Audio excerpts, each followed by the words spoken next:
Well, that's a Roger Black motor and its controller. There, sticking out from underneath that sheet, is the remains of a treadmill.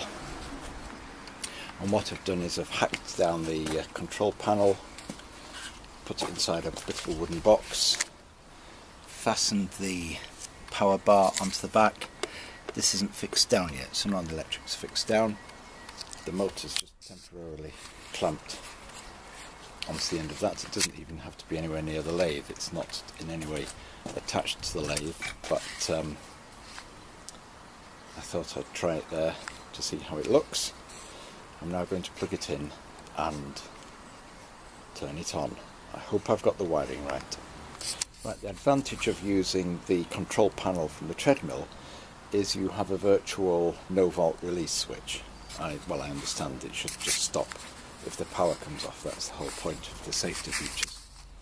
So I've plugged the mains lead in, and that light glows. That's reassuring. Oh, and something's come on the control panel. Let's switch that off. Switch that on. Ooh, that's very nice, isn't it? And so if we press start, 3, 2, 1,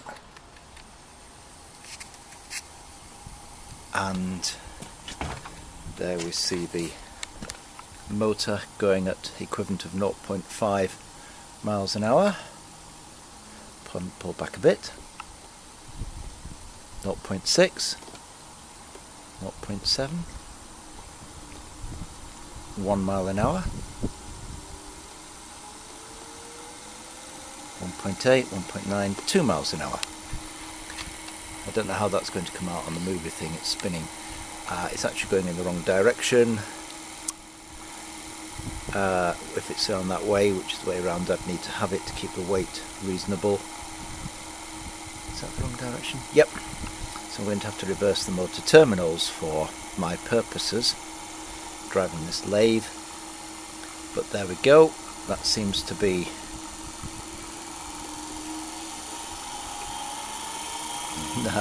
because it freezes that's stroboscopic effect.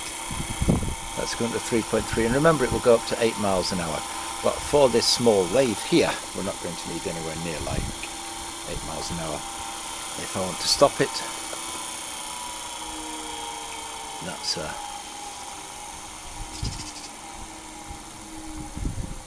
slow down and stop.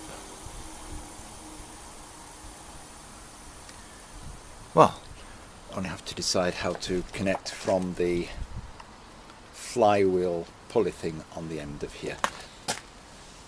This is well and truly screwed tight onto the end of the shaft.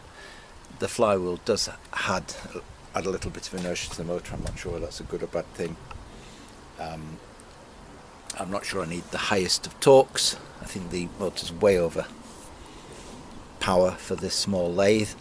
So the fact that I'm running it at a fraction of its true full power shouldn't be a problem.